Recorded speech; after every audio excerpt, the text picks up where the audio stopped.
Hello, my dear one. Come closer. Settle in. I'll speak softly, as if the room itself is listening. Tonight, I'll tell you a story that begins with a whisper and ends with a quiet light. I'll tell it as if I lived it, because in some gentle way, I did. The night the stars learned to rest. Listen. Do you hear that pause in the air? That tiny moment before sleep arrives when the world holds its breath? That was exactly how the night felt when my story began. I remember it clearly, the night the stars went quiet. I was awake when everyone else was sleeping, wrapped in my quilt near the window, watching the sky like I always did. The moon hung low and round, but something was wrong. The stars, they weren't blinking. Not a single one. They stood frozen as if afraid to move. And then I heard it. A soft tap on the glass. Not a knock, not the wind. A tap. Careful, polite, almost shy. When I opened the window, the night breathed in, cool and silver.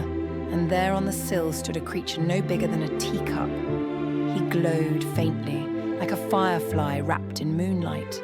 And his eyes were wide with worry. "You can see me," he whispered, amazed. "I can," I whispered back, because somehow I knew that loud voices didn't belong in moments like this. He bowed, nearly tipping over. "That's very bad." That was my first hook, the kind that catches your heart before your mind can stop it. "My name is Elio," he said. "I am a starkeeper, and the sky is breaking." I should have been afraid. I should have closed the window, but instead I wrapped myself in my sweater and asked the most dangerous question of all. "How can I help?" Elio's glow flickered.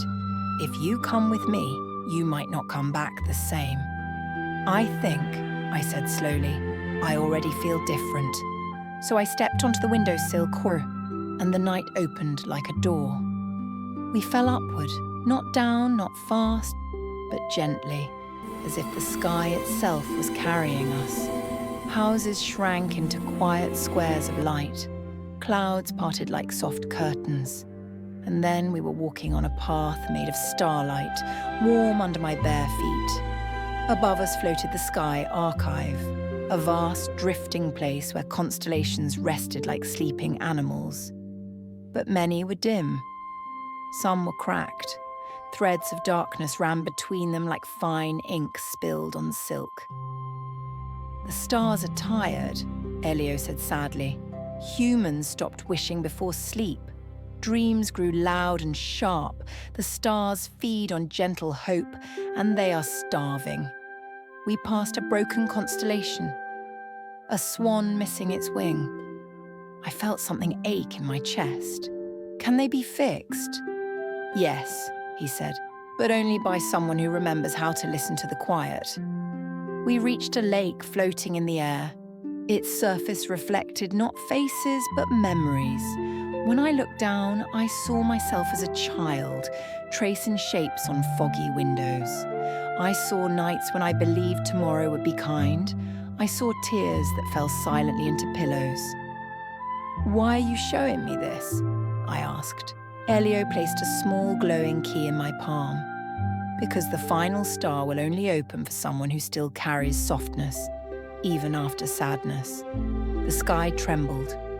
Far away, something ancient stirred, and the stars, one by one, began to fade. "Come," Elio said urgently, "before the night without dreams arrives."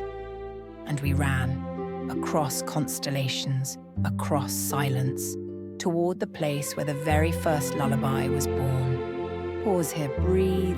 The story is still holding you.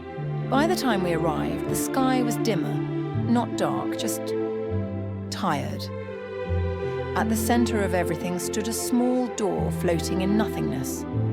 It was plain, wooden, and warm, like it belonged in a child's room rather than the edge of the universe. "This is it," Elio whispered. "The heart star." I placed the key into the door, and it opened with a sigh. kind you make when you finally lie down after a long day, inside was not light, but quiet. A quiet so deep it felt like being held. In the center floated a single star, faint and trembling. Around it drifted forgotten things, unfinished dreams, unspoken kindness, bedtime stories never told because someone thought they were too old. The star flickered when it sensed me. "It knows you," Elio said. "You still believe in gentle endings." I stepped closer and spoke, not loudly, not bravely, but honestly. "I don't have all the answers," I told the star. "Sometimes I'm tired too. Sometimes the world feels heavy. But I still believe that rest matters, that kindness counts, that tomorrow can be softer than today." The star brightened. I felt warmth spread through my chest, slow and steady, like breathing evening air. Then I understood. The stars were never meant to shine alone. They were meant to be reflected, in closed eyes, in quiet hearts, in the moments just before sleep. I placed my hands around the star, careful, loving, and hummed, not a song I knew, but one I remembered from somewhere deep and safe. A melody without words, the kind your body recognizes before your mind does. The sky answered. Stars reignited, not sharply, but gently. Constellations mended themselves like wounds finally given time. Darkness retreated, not chased away, but soothed. Elio laughed, a sound like bells wrapped in cotton. "You did it." "No," I said softly. "We did." When I opened my eyes, I was back at my window. The night was peaceful again. Stars blinked. The moon smiled. My quilt was warm. In my palm lay a single glowing thread, thin as a breath.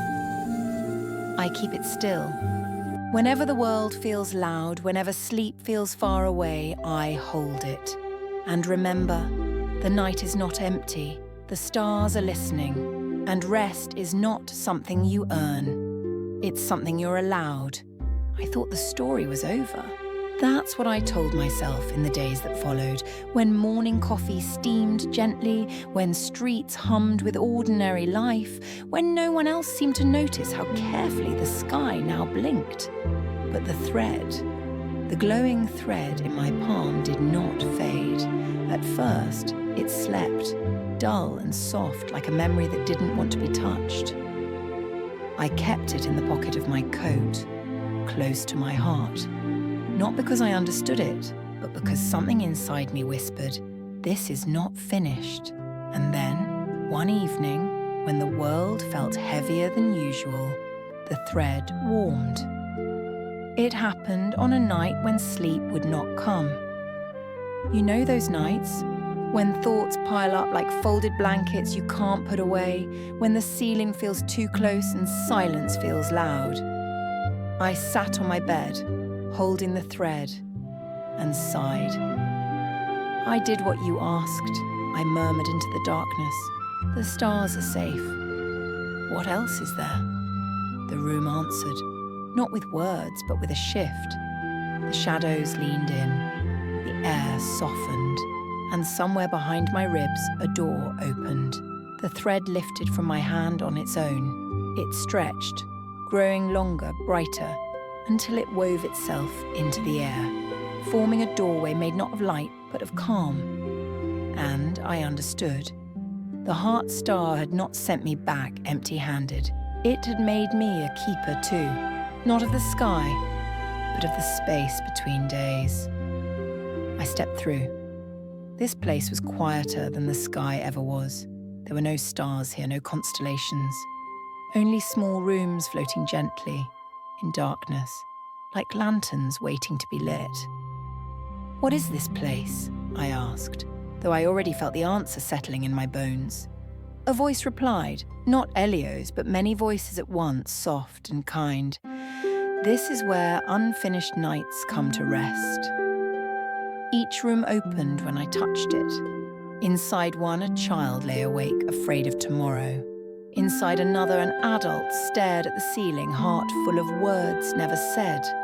In another, someone simply missed a version of themselves they no longer knew how to be. None of them could see me, but they could feel what I carried. I knelt beside each quiet soul and laid the glowing thread gently nearby, sometimes on a pillow, sometimes in a dream, sometimes woven into a memory of safety they once had. And something beautiful happened. Breaths slowed, shoulders softened, sleep arrived. Not like a command, but like an invitation finally accepted. The thread dimmed a little with every room. By the time I reached the last one, it was barely glowing at all. Inside that final room was me, or rather, a version of me I had forgotten. I was sitting by a window watching stars that didn't blink, waiting for something to change. My chest tightened. "So this is where you've been," I whispered. I placed the thread into my own hands. It vanished. Not gone, but absorbed. I woke up in my bed just before dawn. The window was slightly open, the sky pale and breathing. The stars faded naturally, making room for morning. I felt different. Not brighter, not stronger, just steadier. Now, when night comes and the world feels too sharp, I don't wait for a knock on the glass. I close my eyes, and somewhere, quietly, gently, a thread begins to glow. Not in my hand, but in the space I make for rest, for kindness, for stories like this one. And if you're listening right now, if your breath has slowed, if your thoughts have softened, then maybe you feel it too. The night is doing its work. You've done enough for today. Sleep is safe again.